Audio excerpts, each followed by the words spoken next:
Hello, I am Tim Szczykutowicz, Assistant Professor of Radiology at the University of Wisconsin-Madison School of Medicine and Public Health. Today I will be giving you a tour of a protocol management system I developed with the help of my colleagues at UW. First, I would like to thank Darren Belden, a Senior Information Processing Consultant in my department, for installing the Wiki software I used for this project and for debugging and assisting us through the creation and clinical rollout. I'd like to thank Nicholas Rubert, a medical physics imaging resident, who was instrumental in assisting with the design of the master protocol concept, which is integral to the functionality of the Wiki.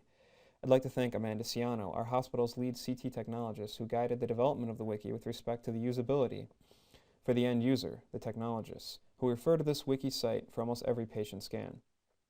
Lastly, I'd like to thank Andrew, Ashley, Stefan, and Elliot, who are all biomedical engineering undergraduate students who put the bulk of the content onto the Wiki and troubleshot issues with the master protocol design structure as they arose. Currently, we have implemented this Wiki for computed tomography. This is the view our technologists see when arriving at the site. The table of contents shows we have protocols written for 7 body sections: the abdomen, neuro, chest, pediatric, cardiovascular, musculoskeletal, and special protocols for dual energy and high-resolution scanning modes. In total, we have over 300 unique protocols broken up by indication and body habitus. If you are interested in learning more about protocol development at UW, please visit our radiology homepage at radiology.wisc.edu and click on the CT Protocol Collaboration link. Publications covering most aspects of what I will show you today are available on that site. The design of the table of contents is to list each protocol on a separate line and each scanner that protocol is implemented for in a separate column. This allows scanner-specific protocols to be made and easily referenced. To get a feel for how the Wiki works, let's take a look at an example protocol.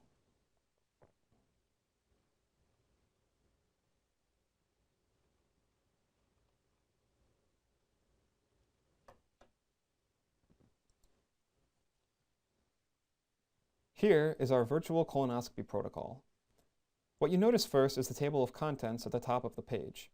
This lists all of the information we consider important for our technologists to have at their fingertips before, during, and after a patient scan. Detailed instructions, including images, are given for the indication, or when to use this protocol, oral contrast, if it's given and how it's given, pre-scan instructions, like should the patient use the restroom, and the proper positioning. In this example, we have special positioning instructions with images for the decubitus positioning portion of our virtual colonoscopy exams. IV contrast parameters, how much IV contrast, what flow rates, etc. For this protocol, there are none listed. It's a non-contrast protocol. Any sort of special field of view requirements. The scan description, which lists each series and what the technologist should be doing for each series. Any special billing instructions, reformat instructions, networking instructions. It's common for us to send different parts of the exams to different places, and any other miscellaneous instructions. At the bottom of each protocol page are listed all the technical acquisition parameters.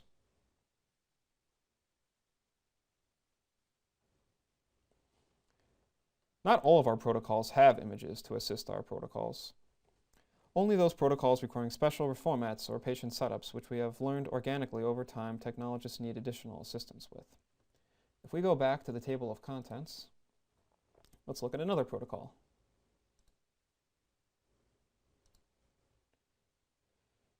Here's an example of one of our bread and butter MSK protocols, with images helping our technologists create some reformats unique to this protocol. For example, the Judet views. In addition to protocol parameters and instructions specific to individual protocols, we have also added general instructions to the Wiki to aid in our technologists, residents, and radiologists' understanding of how to use the protocols.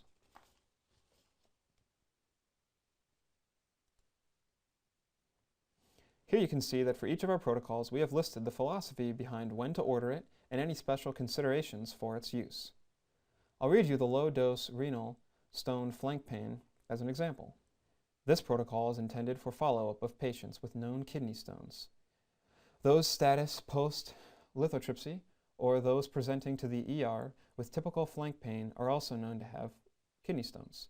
Image resolution is satisfactory for identifying calculi, but not optimal for other pathology.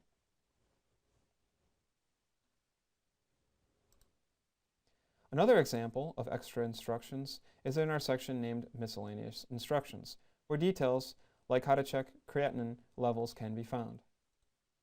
Here's how to do a creatinine draw.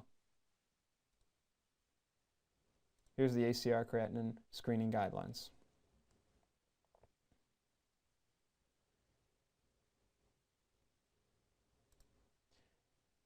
Other technologist instructions include guidance on proper patient positioning within the gantry.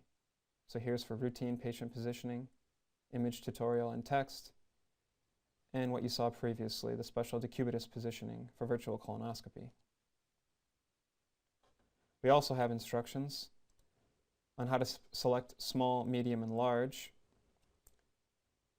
and how to select the different pediatric sizes for our patients.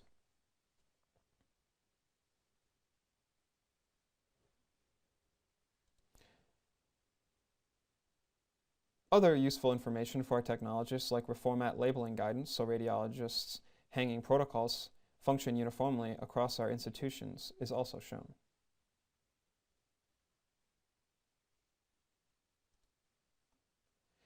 Now that you have a feel for the Wiki, I would like to move into the details of how the Wiki is built, and in doing so, show off the power of the master protocol concept. You may have noticed that the structure of the virtual colonoscopy and bony pelvis protocol I showed you was the same, meaning the same parameters were displayed in the same order with different values. For these two protocols, many of the values were different. However, for protocols like the routine abdomen pelvis and the rule-out hernia, the technique, factors, and reformats are actually the same. Therefore, it does not make sense to hard-code these parameters onto the website twice. The master protocol concept is the process of sharing protocol parameters between different indications. We use this concept for not only acquisition parameters, but also for IV contrast instructions, field of view, reconstruction and reformat options, patient setup, etc. Unique protocol parameters are stored on template pages. We have a template page for each protocol parameter.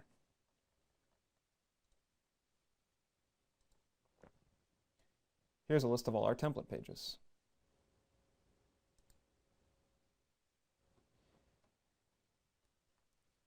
Here's the IV contrast template for none. Listed under this entry are all of our protocols which do not use IV contrast. This page is automatically generated, meaning that when a protocol is edited to use a different template, this page is automatically refreshed, reflecting that change. Scrolling down, you can see other IV instructions are used for multiple protocols. For example, the P3T abdomen at 5 milliliters per second setting is used by our biphasic and HCC liver protocols. P3T is a licensed trademark of Medrad Bayer.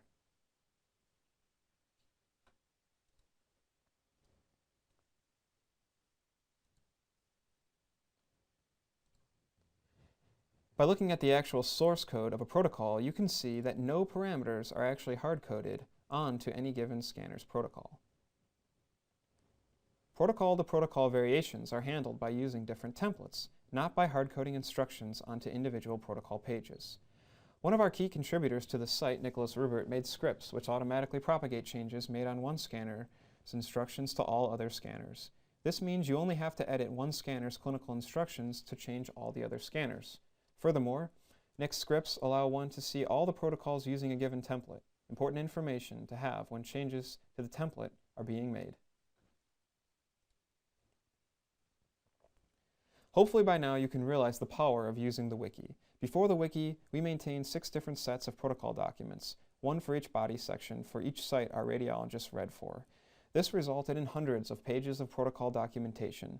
When a simple change in reformat or IVC contrast parameters had to be made, multiple documents had to be changed and the changes disseminated out to dozens of scanners. With the Wiki, changes like this can be made almost instantaneously. Once a template page is edited, the change is made for each scanner. Since the Wiki is web-based, no one needs to email the changes out to individual sites. For CT, the Joint Commission is now requiring protocols to be reviewed by a CT protocol optimization team.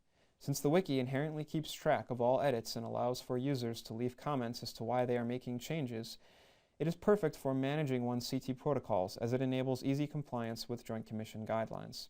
Additionally, user permissions for who can edit what can easily be set. The Wiki environment is well suited for supporting images, tables, and textual instructions. It is easy customizable to fit one's specific needs, making the addition of more modalities simple. Best of all, it is free. It just requires engaged personnel to steward it. For sites with imaging centers across large cities or regions, such a system should definitely be considered due to its web-based nature, which would allow for fast protocol dissemination. With that, I would like to thank you for watching this video. If you have any further questions, please contact me at Szczykutowicz@uwhealth.org. Thank you.